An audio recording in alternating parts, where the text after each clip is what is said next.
May nagtanong sa akin, Boss Rai, always watching from Mindanao. Boss Rai, pwede magtanong? Taga Mindanao po kasi ako. Kaya po ba nila pumunta dito sa amin sa Mindanao? May utang kasi ako, di ko binayaran kasi grabe nangalahati ang kaltas pagkuha ko. Alright, napakagandang katanungan po nito, pero bago natin sasagutin, ibitahan ko muna sana kayo na pakisuportahan po sana aking mga social media accounts sa YouTube, Facebook, and TikTok. Ayan po, no? Yan yung mga lagi nilang pinananakot Di ba? Hindi ko nga umalaman bakit pinananakot nila yung pagpunta sa bahay. Yan yung traditional na pamamaraan ng pagpunta ng paniningil. Di po ba? So ngayon, dito po sa natin, sa video natin ngayon, no? Aalamin po natin kung talaga ba nagpupunta tong mga to or bumibisita sa bahay kahit sa malalayong probinsya. Okay po, pero bago natin sasagutin, maraming salamat po sa inyong panonood, no? At nakakatuwa nakakarating na tayo ng malalayong lugar, no? Mindanao, kalain niyo yun, no? Pwede ko bang mag-request?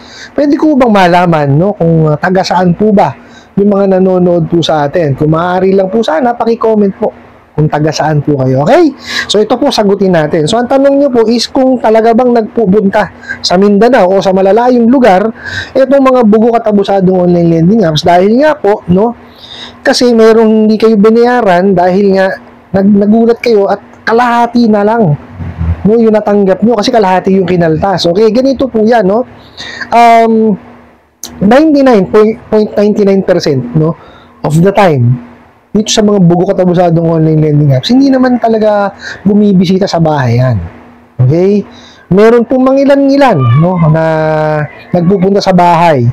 Tapos, ang mga nararating niyan, mga yan, na Metro Manila, tapos yung neighboring provinces po sa Metro Manila, kagaya po ng Bulacan, Cavite, Laguna, tsaka Rizal, yan, binibisita po nila yan, no?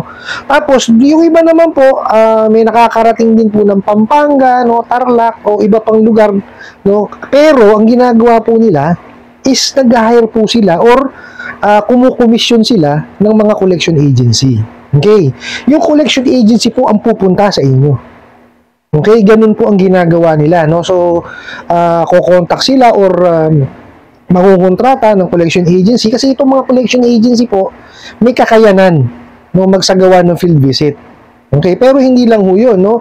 Kasi ang gagawin ng mga yan, ita-transfer sa kanila yung account, no? Sila, yung collection agency na rin ang tatawag, no? Sila na rin po yung magpapadala ng demand letter kung kasama po dun sa kontrata nila, no? At kung hindi talaga kaya, bibisitahin ho kayo. Okay.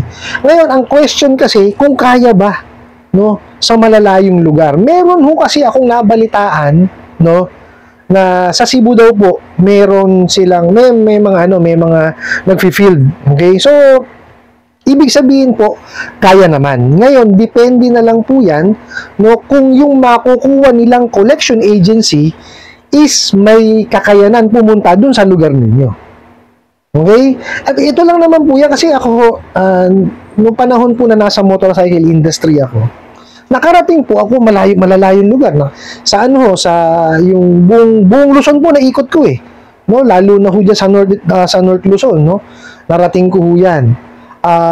Sa Bicol ho nakarating ho ako, sa Cebu nakarating din po ako, sa Mindanao po nakarating din po ako. Napakaganda po niyan lugar nyo na yan, no.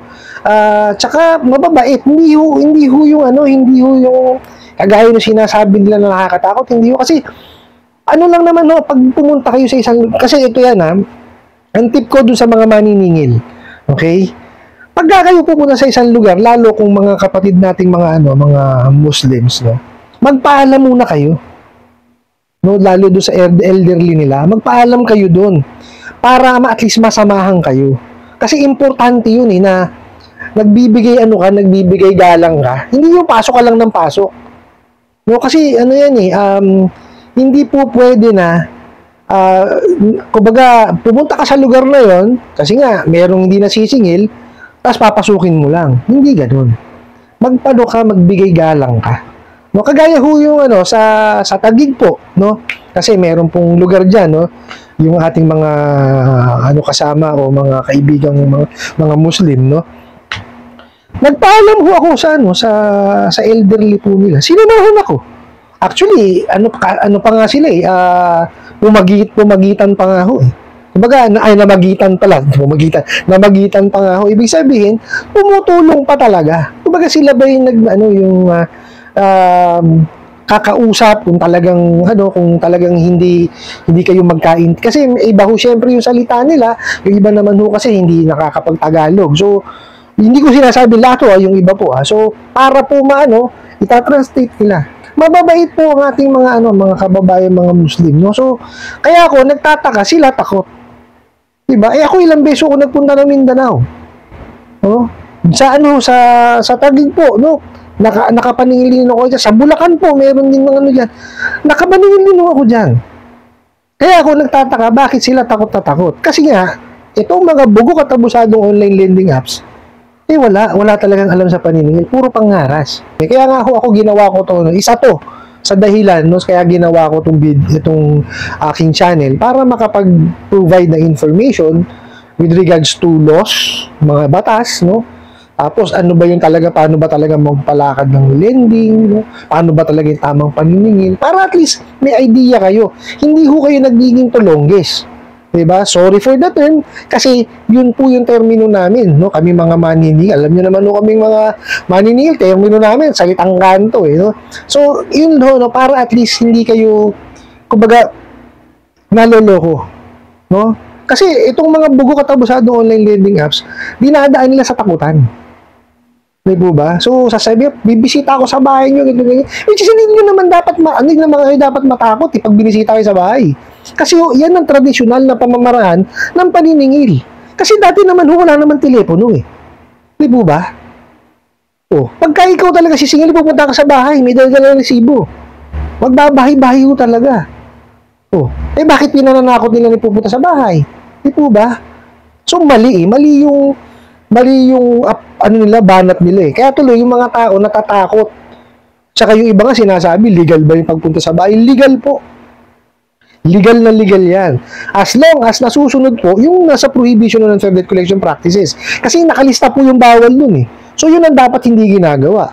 Di ba? Pagka pupunta ka sa bahay, dapat yan yung proper etiquette. Di ba? Kakatok ka, tao po, nandiyan po ba si Mr. Boss Ray, di ba? Ganun, pakilala kayo. Ako po si Boss Ray, ito po yung ID ko. Dito po sa kumpanyan to. Makikipag-usap lang po sana. Kakamustahin po kayo kasi paano na po ba? Di pa tayo nakakapagbayad. Yung mga ganun dating hindi yung anak ng kamote. Matapang pa kayo sa sa siga di ba? Huwag ganun. Kasi hindi nyo naman kayang tawag dito pangatawanan Hanggang dyan lang kayo sa telepono, sa email, sa SMS. Pero pag pumunta kayo sa bahay, take note kayo definitely kasi hindi naman kayo marunong maningil Diba? Tsaka importante po sa maniningil, alam niya yung account.